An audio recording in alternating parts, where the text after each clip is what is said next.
Dr. Bill Adams here, No Spin Live, and do we have a show for you today? We're going to be talking about the dancing surgeon and fatal consequences for a patient. And so this is a cosmetic surgeon, a dermatologist that had a patient death recently in Atlanta and maybe some other issues with surgical procedures.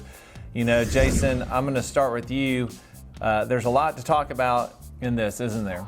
You're right. And we have four of us on, so we can kind of all break this up into different parts. So, let's just start with the fact that she's not a plastic surgeon doing surgical procedures.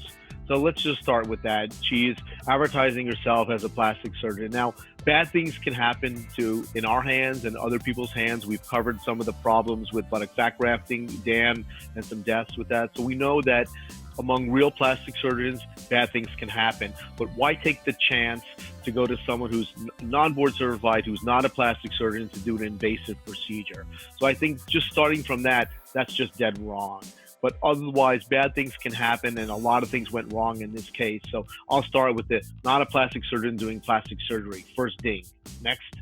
I think if anyone calls themselves the best, the first, the only, I think that sets up a red flag. And I think patients need to be aware of that.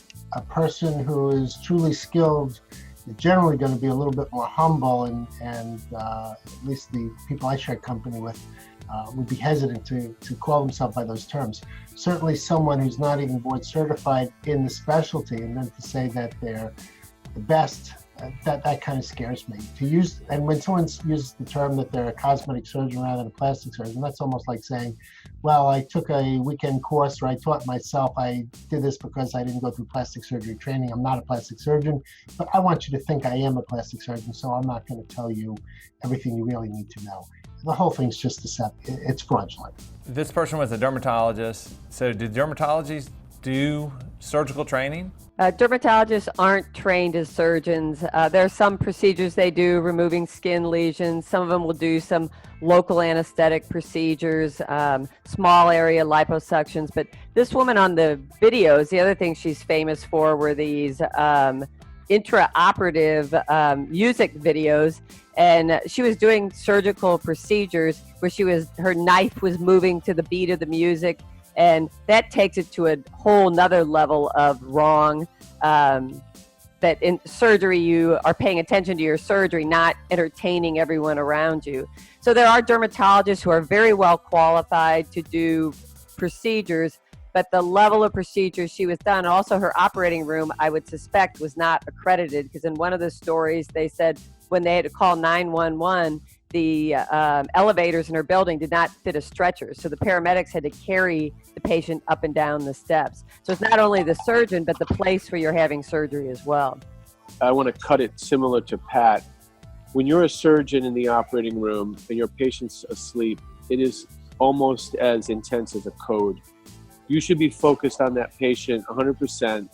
And your goal is to finish the operation as efficiently as possible to minimize the anesthesia time. And, everything that didn't have to do with that patient care, dancing, singing, gesticulating, is all completely inappropriate. And I think that putting a camera in an operating room for entertainment should be illegal. I don't think an operating room is where entertainment should be sourced. It's a place where surgery should be performed.